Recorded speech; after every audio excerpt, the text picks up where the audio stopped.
Deep and Dirty with the Ex-Mother-in-Law, narrated by Alessandra Anderson, for Cupido in collaboration with SAGA. The Mother-in-Law, by Nicolay Holt. It was over between Liz and me.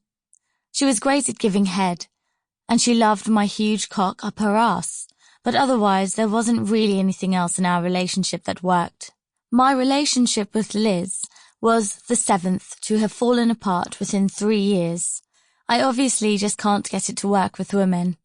Or, as my big sister puts it, maybe I'm just not ready to give up on taking all the models out for a test drive. I'm way too much of a bad boy to want a permanent relationship and settle down with a house, Volvo and dog. Incidentally, I wouldn't be able to afford it anyway, unless I found some rich girl. I can't even afford to buy a second-hand Skoda.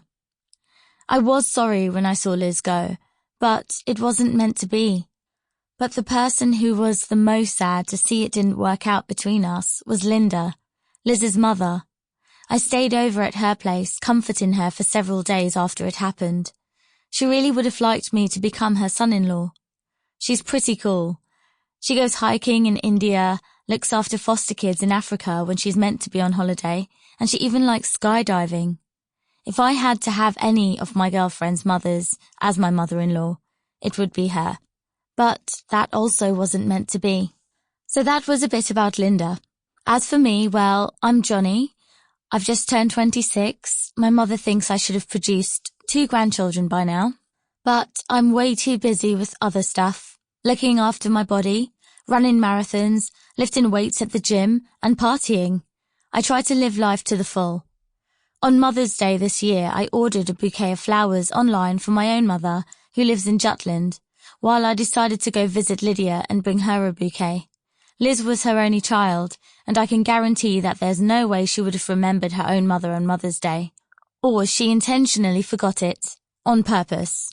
There was always some kind of tension between Liz and Lydia, maybe because they looked as if Lydia was Liz's big sister, with just, say, 10-12 years between them. So I bought a bunch of roses and headed out to Lydia's. "Oh, what the fuck?" said Lydia with tears in her eyes. "Come in, you wonderful boy."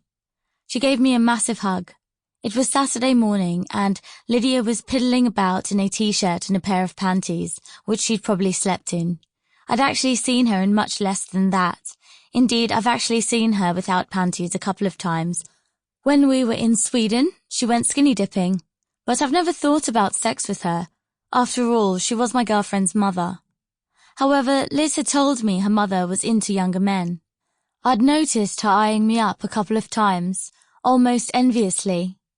Liz had a fantastic intuition, so it was probably that made her and Linda quarrel.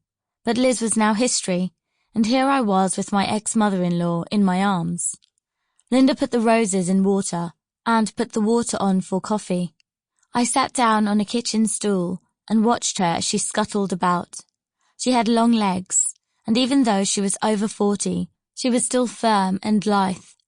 Her breasts swung merrily under her skimpy blouse, which also revealed a bit of her bare tummy. She only had the merest hint of a muffin top, suntanned and soft.